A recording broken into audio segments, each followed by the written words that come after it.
The quake at Taguluan Plaza. A sunny afternoon at Taguluan Plaza, a group of friends are hanging out, casually chatting and relaxing in the open space. They have no work or school today, so they're enjoying their free time. Naku, babe.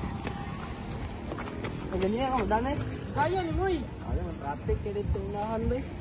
Ano, nalit ka? Traffic gani. Ito, mga street balik. Ito, nagulata na ba sila?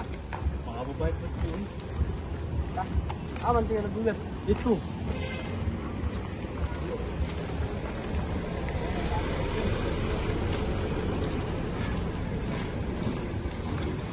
Aman, traffic tayo eh. Grabe tayo guys. Yan. Init kayo? Ingat kayo eh. Ano nagkasakot? Ano sila oh? Oh. Bayar yang UI. Sorry na rin. Di wala pa naman guys. Okay, so guys. Finally, wala siya ba classic karon. What should we do? Maybe we grab a bite to eat? Actually, pwede.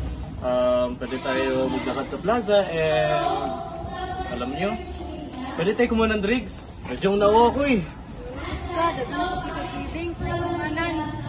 Tinood lang. Snack sounds good. Wala, mangita tagsada nga lugar. Mangita tag lugar na siya ta. Pero di ka magdali. Again, man tao ba eh? Pero at least, dada itong piling nga lugar.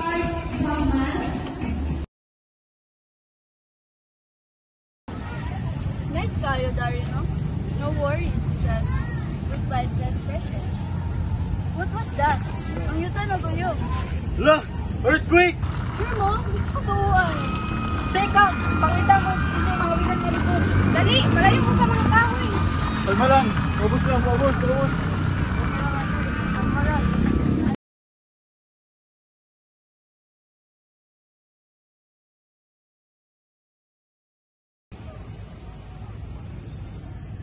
Is it over? I think so. Pero, let's wait na lang. Baka may possibility na aftershock. May kwarto. Ikaw o mulakaw ta or sino na ta? Dili sa ta magpundo. Magulat ta nga wala na danger. Isip ka. Ito, pagkita ta. Great! Walang need para distract tayo. Back to reality. Oo, tayo yun naman eh. Para makatarong ta istorya. Is everyone okay? No injuries? Looks like everyone's fine.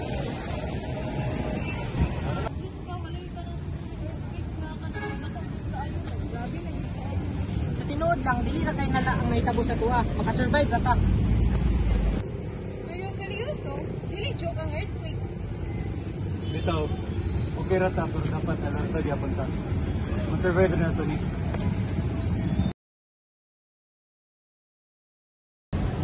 Alright everyone, remember, if there's an earthquake, first thing, stay calm and don't panic, okay? Okay. Actually guys, nasa labas tayo, mag-ingat din kasi open na dito, man. Daming building. Tapos kagandang puno, oh. May mga ilaw, baka mahulog yun sa'yo or katulad nito. Kapag yan, nahulog sa'yo, wala ka na. Tapos if nasa bike ka, tago sa lamesa para safe ka. Don't forget mga friends, kita magdali. Ay gutom naman, mga na ta. Seryoso, huwag kang gumaya kay Uy. Elaine. Hintayin mo matapos bago ka kumain. Oh, excuse me.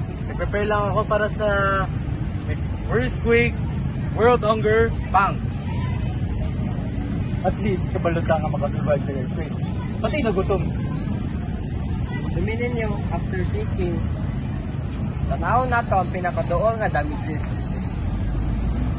And always stay in open spaces. Don't go back inside until it's confirmed safe, okay? Kanya, ano sa may plano?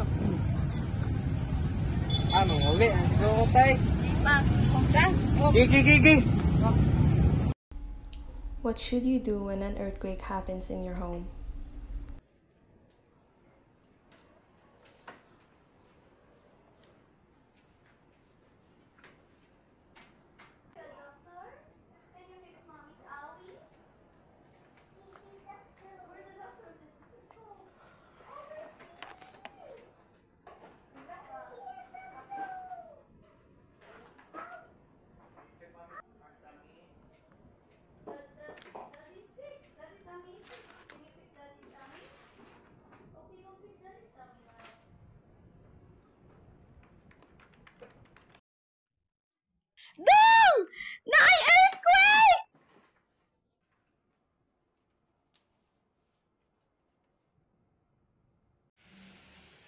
It is important to follow the drop, cover, and hold method in order to save yourself and your family inside your home.